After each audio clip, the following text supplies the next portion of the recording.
Halo, assalamualaikum warahmatullahi wabarakatuh. Kembali lagi di channelnya Lediansa Saputra. Baik, hari ini teman-teman saya akan membahas topik yang sangat menarik dan sangat banyak diperbincangkan oleh kaum milenial masa kini ya. Topiknya yaitu tentang kepemilikan rumah dan mobil ya. Nah, jadi memang antara kepemilikan rumah dan mobil ini banyak sekali orang yang bertanya atau yang bingung ya, mereka harus mendahulukan yang mana terlebih dahulu.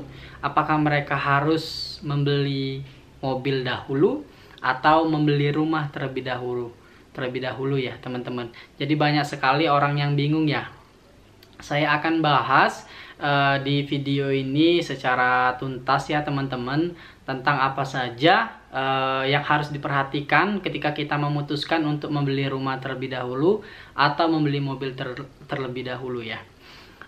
Yang belum subscribe channel ini silahkan subscribe dan silahkan klik tombol loncengnya agar kalian tidak ketinggalan informasi terbaru di channel saya. Oke, langsung saja yang antara membeli rumah dan membeli kendaraan atau mobil ya. Nah, jadi memang teman-teman kita ketahui bahwa rumah adalah salah satu aset yang menurut saya pribadi merupakan aset yang cukup baik, di mana rumah ini akan terjadi kenaikan harganya dari tahun ke tahun.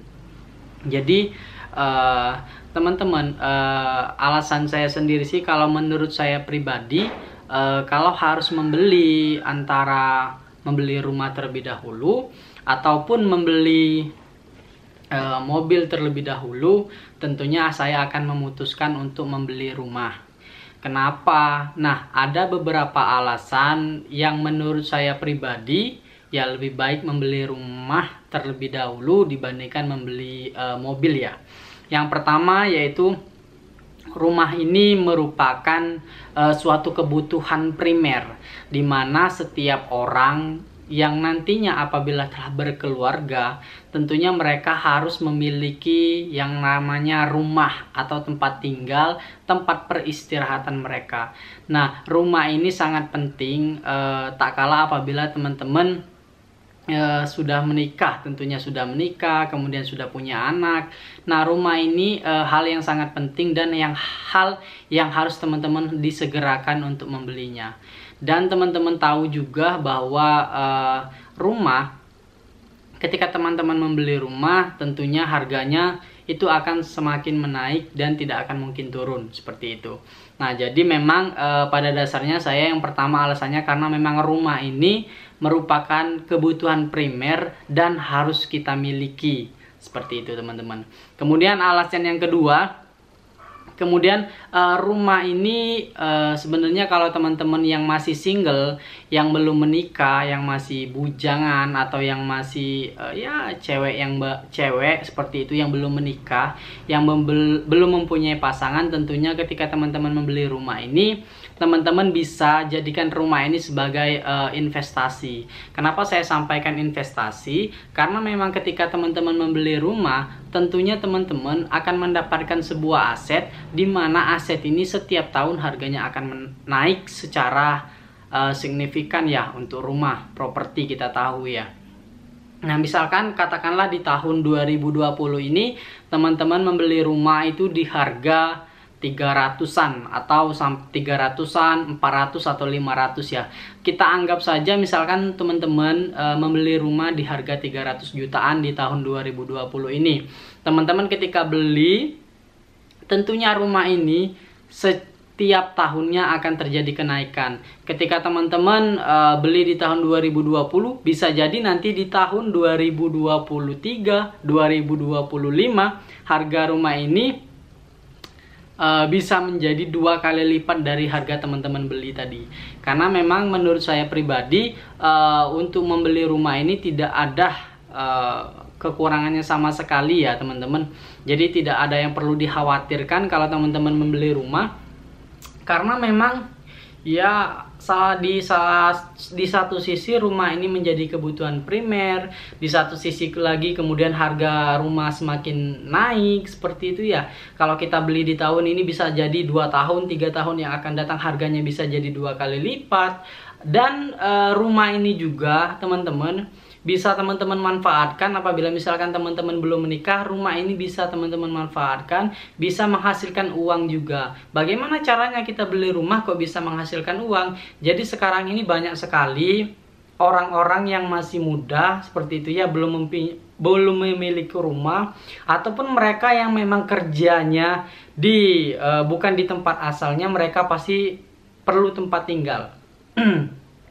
Nah, dengan adanya rumah, teman-teman bisa kontrakkan rumah ini kepada orang-orang yang memang membutuhkan, misalkan seperti orang pekerja ataupun mahasiswa yang memang sedang melakukan mengikuti pendidikan, kuliah, kursus dan lain sebagainya, masih banyak banget teman-teman. Jadi teman-teman bisa kontrakkan. Katakanlah teman-teman membeli rumah itu di harga 300 jutaan.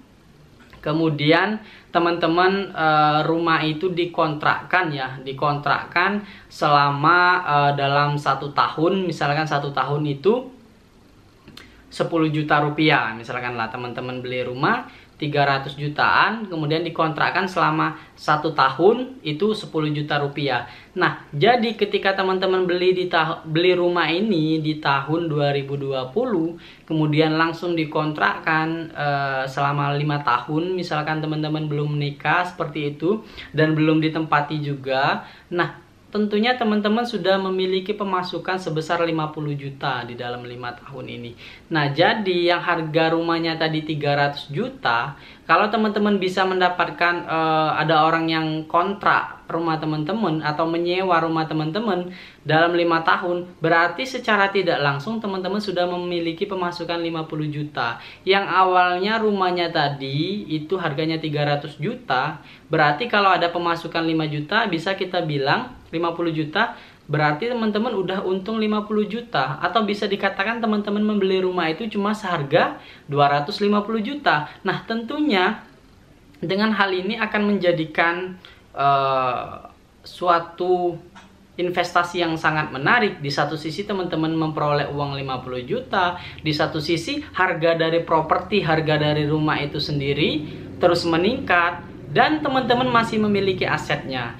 Tanpa teman-teman harus ngapa-ngapain, teman-teman ada pemasukan 50 juta. Nah, itu teman-teman yang menurut saya pribadi yang memang diperhatikan atau yang menjadi alasan besar kenapa menurut saya beli rumah atau mobil, maka beli rumahlah yang lebih utama seperti itu. Kemudian yang ketiga ya, perbandingannya kenapa lebih baik ya kita mendahulukan membeli rumah dibandingkan kita membeli mobil. Nah, menurut saya pribadi ya teman-teman, harga mobil ini tentunya itu setiap tahunnya akan terjadi penurunan teman-teman. Misalkan anggaplah di tahun 2020 ini teman-teman membeli mobil ya seharga 300 juta seperti itu. Kemudian teman-teman pakai selang 3 tahun, tentunya harga mobil tadi tidak mungkin sama seperti 300 juta ketika teman-teman beli baru.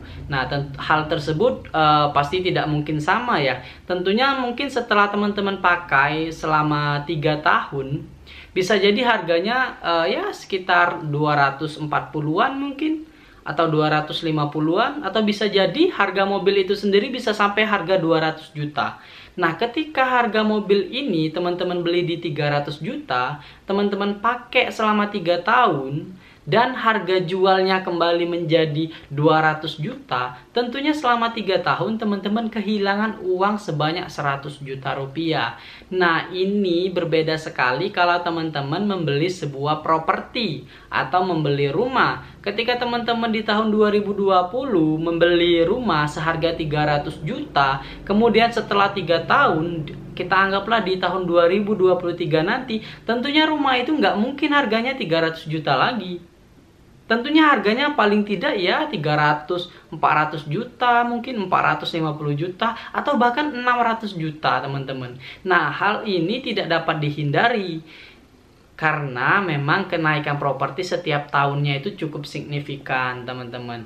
Nah, kalau teman-teman beli di tahun 2020, kemudian di tahun 2023, setelah 3 tahun harga rumahnya jadi 200, itu menurut saya pribadi nggak mungkin ya, nggak mungkin terjadi. Karena kenapa? Karena memang properti itu setiap tahunnya harganya meningkat.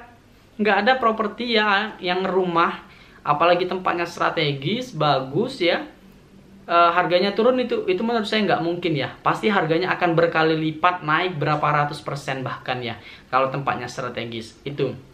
Kemudian kenapa juga kita lebih baik membeli rumah dibandingkan kita membeli mobil ya, untuk tahapan awal. Jadi kita tahu juga bahwa mobil ini adalah sebuah alat transportasi kan. Nah, dimana mobil ini mempunyai biaya tambahan yang harus kita perhitungkan juga. Jangan sampai kita membeli mobil ya cuma sekedar membeli saja tanpa memperhitungkan biaya-biaya yang lain. Jadi teman-teman, kalau teman-teman membeli mobil, itu tentunya teman-teman akan dikenakan biaya tambahan setiap tahun. Apa itu biaya tambahannya? Nah, teman-teman, biaya tambahannya itu ialah berupa pembayaran pajak ya. Jadi setiap tahun teman-teman tentunya akan membayar pajak kendaraan ya, pajak kendaraan mobil teman-teman. Itu berapa per tahunnya? Teman-teman bisa hitung, misalkan per tahunnya itu pajak kendaraan mobil teman-teman di angka 3 juta sampai 5 juta rupiah. Kita anggap 5 juta saja. 5 juta rupiah ketika 3 tahun teman-teman membayar pajak kendaraan tersebut, tentunya teman-teman sudah kehilangan 15 juta rupiah untuk membayar pajak dari kendaraan yang baru teman-teman beli. Selama 3 tahun teman-teman kehilangan 15 juta untuk membayar pajak. Bukan berarti membayar pajak itu tidak baik, bukan. Tapi kita lebih memprioritaskan hal mana dulu yang untuk kita penuhi, seperti itu. Nah, kalau kan misalkan di 3 tahun teman-teman beli mobilnya itu 300 juta, kemudian setelah pakai 3 tahun harganya misalkan menjadi 240 juta misalkan ya, setelah dipakai 3 tahun, kemudian teman-teman tambah lagi ya, bayar pajak selama 3 tahun itu 15 juta, tentunya teman-teman sudah kehilangan sebanyak 75 juta dalam 3 tahun kepemilikan mobil tersebut. Nah, kalau hal ini berbanding terbalik dengan teman-teman kalau membeli rumah, teman-teman setiap tahunnya tentunya ada juga yang namanya pajak ya, PBB. Kalau di rumah itu PBB ya. Nah, tentunya hal tersebut tidak sebesar pajak kendaraan bermotor ya, yang tentunya 5 juta seperti itu ya. Nah, biasanya pajak bumi dan bangunan ini juga harganya nggak sampai segitu, kecuali kalau rumah teman-teman ini memang di tempat yang strategis, di tempat elit, luasnya juga luas banget rumahnya, tentunya mungkin harganya bisa lebih dari itu. Tapi kalau untuk rumah-rumah yang tipe kecil atau yang standar saja, menurut saya itu nggak sampai segitu ya. Nah, teman-teman juga alasan biaya tambahan lagi kalau teman-teman memiliki kendaraan. Ketika teman-teman membeli kendaraan, tentunya bukan cuma sekedar membeli kemudian membayar pajak kendaraan, bukan seperti itu. Sebenarnya masih banyak biaya-biaya tambahan yang tanpa teman-teman sadari bahwa itu jumlahnya juga lumayan cukup banyak ya teman-teman. Yang pertama tadi ada pajak kendaraan ya per tahun, 3 tahun ya, misalkan 5 juta setiap tahun berarti 15 juta. Kemudian mobil ini juga kalau teman-teman beli tentunya memerlukan perawatan, dimana perawatan ini ya mungkin teman-teman bisa merawatnya 3 bulan sekali atau 6 bulan sekali. Tentunya hal ini jangan dianggap remeh dan tentunya jangan menyepelekan biaya-biaya ini, karena biaya-biaya ini, biaya perawatan, pajak kendaraan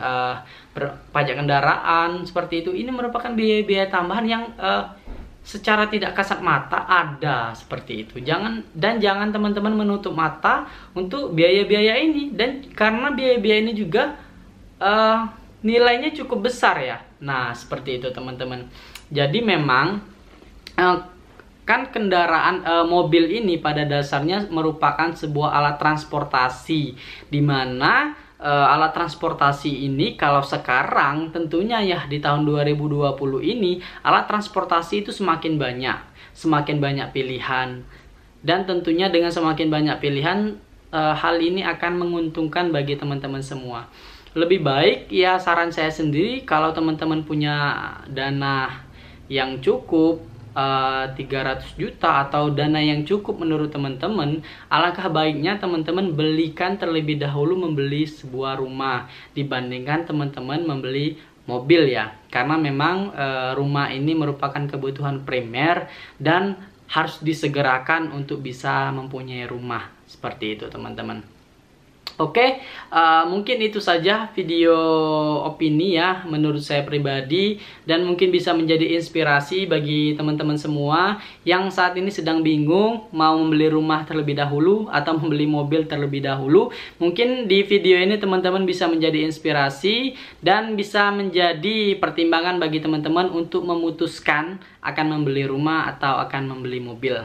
Oke teman-teman, saya Ledian Sasaputra pamit. Terima kasih sudah menonton. Jangan lupa subscribe. Sampai berjumpa di video saya selanjutnya. Salam.